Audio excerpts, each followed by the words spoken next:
Dakle, šta je kulturno nasilje? To moramo zahvatiti dubinski, jer je to u stvari osnova nerazumijevanja svijeta i ja bih rekao da je upravo kulturno nasilje ono nasilje o kojemu se kao građani ne pitamo, a to nasilje trpimo i vrlo često smo sami proizvođači kulturnog nasilja.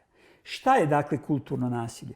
Pa to je nasilje koje počiva u kulturnom instrumentariju, u religiji, u jeziku, u ideologiji, u medijima, u obrazovanju. Znači, vidite, nabrojali smo sve vrlo jake i snažne instrumente moguće političke manipulacije, moguće instrumentalizacije i u svim tim medijima koje sam naveo imamo prisutnu mogućnost kulturnog nasilja.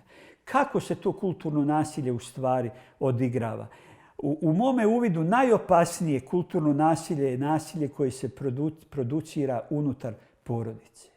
Unutar porodice u smislu jednog dugog historijskog trajanja kada se iz generacije u generaciju s koljena na koljeno prenose demonske priče o drugome, naročito u multietničkim, multikulturnim zajednicama, kada vi, dakle, mlađe naraštaje u stvari sustavno trujete idejama da je svo zlo svijeta na drugoj strani, da se treba paziti drugoga, da je sjekira i nož uvijek tu negdje prisutna i tako dalje, i tako dalje, i tako dalje. I u tom prenošenju negativne kulturne matrice kroz dugo vremensko trajanje vi u stvari stvarate uvjete da kada društveni kontekst poprimi razmjere krajnje nasilne kulture, da učestvujete u ratu, a da pritome, što je najgore, mislite da je taj rat opravdan.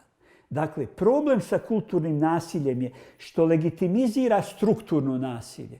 Kada vi, recimo tako, kroz porodicu ili kroz religiju, kada imate unutar religijskih zajednica ljude koji ne žele da zbiljski rade na izgradnji mira, na stvaranju boljih socijalnih uvjeta, na pomaganju siromašnima, nego se više pojavljuju kao jedna vrsta transmitera političkih poruka vladajućih nacionalističkih struktura, onda vi dakle imate situaciju u kojoj se preko tih instrumenata kulturnog nasilja, kao što je recimo religija, legitimizira strukturno i direktno nasilje. Da vam budem vrlo precizan. Dakle, ako vas neko truje unutar recimo neke poduke, vas truje afirmacijom svoje religije kao najbolje, a da sve druge ne valjaju, da su druge loše i tako dalje, i tako dalje, i tako dalje, onda vi možete pomisliti da je to tako.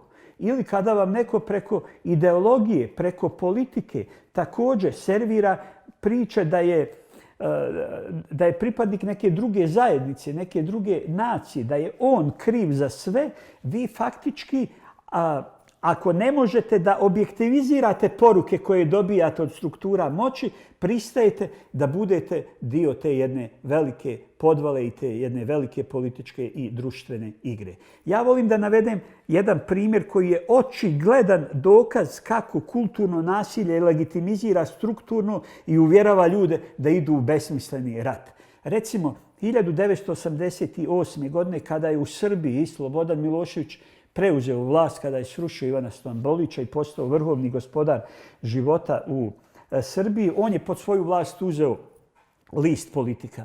List Politika je bio najbolji dnevni list na prostoru bivše Jugoslavije i po ocjenama mnogih kompetentnih stručnjaka po najbolji dnevni list u Europi.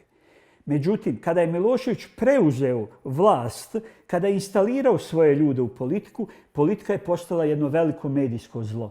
Oni su otvorili rubriku poznatu pod nazivom Odjeci i reagovanja, gdje su omogućili ljudima, znači ne novinarima, nego najobičnijim čitaocima, da objavljuju takve salve mržnje, da objavljuju tekstove koji su bili fašistički, rasistički poziv na ubijanje drugih, gdje su svi drugi proglašeni onima koji razbijaju Jugoslaviju, koji žele da ponove Jasenovac, da ponove strašne zločine nad Srbima u Drugom svjetskom ratu i tako dalje, i tako dalje, i tako dalje.